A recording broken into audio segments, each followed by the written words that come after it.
Hey there, Chris Metzgar here. Another episode of Surviving the Wild with Ben and Chris. We're going to show you some tips to surviving in the wilderness. All you need in some situations is a good knife. When surviving in the wild, it's important to be able to identify all the many types of flora and fauna. What is that? That one's a tree. Oh. Survival tip number 212.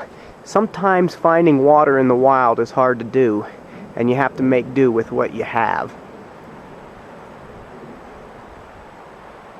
Bottoms up.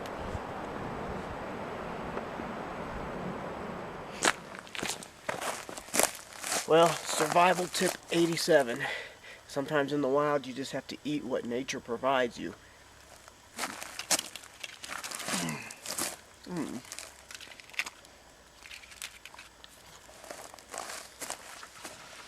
Need ketchup. Sometimes it helps just to bring a big old gun. No. Yeah, go. Oh, you better go get him.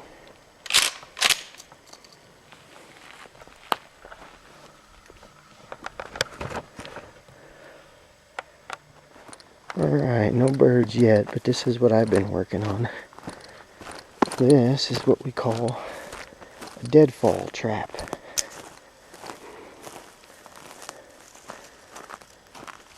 Got the rock.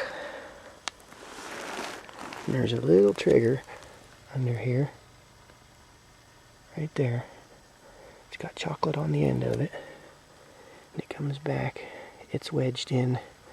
So as soon as that little squirrel comes to eat that chocolate, it's going to pull that stick, that little teeny stick, which is wedged into the other stick.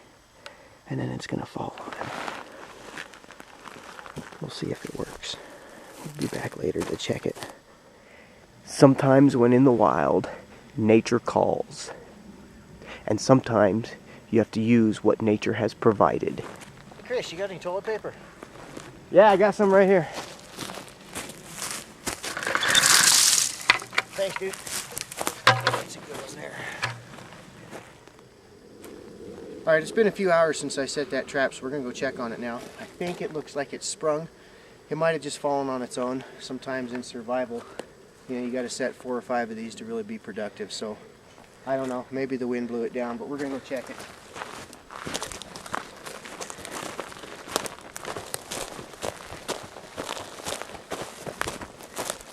It definitely sprung.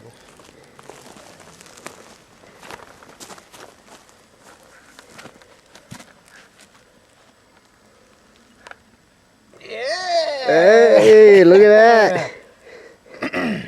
Colin, your dinner's ready. Now that's survival there. Sometimes when you're surviving too, if you can't get a fire made, you just got to make do with what you got. Alright, I cooked up that squirrel, since it turns out we do have fire. So I wanted to show you just a little demonstration. If you know how to cook something right, you could really make a meal out of just about anything. Time for breakfast. Squirrel stuff. Sometimes in the wild, you can't find water, so you gotta dig for it.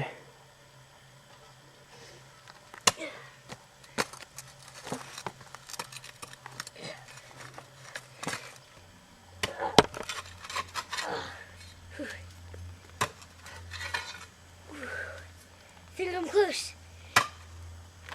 Oh, here we are.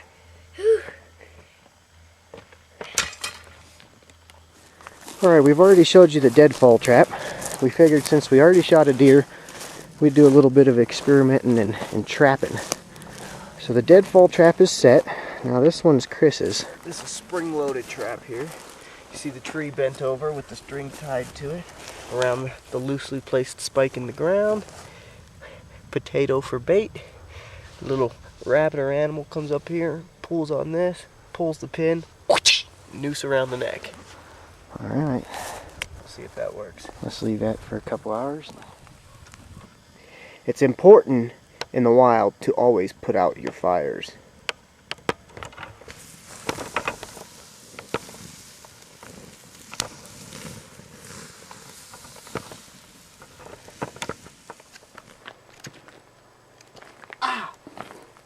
cut myself. Well, I think this is probably perfect time for survival tip number 92. Healing a wound when you're in the field. If you can see that little bloody finger. Mm-hmm. Okay. You're gonna have to cauterize it, dude. You may have seen this done on such movies as Rambo First Blood Part 3. So, anyways, bullet.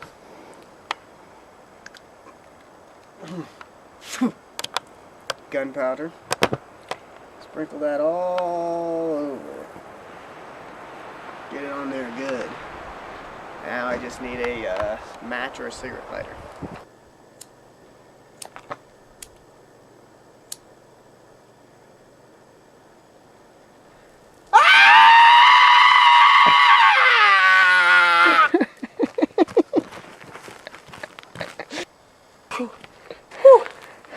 See? Fingers all healed.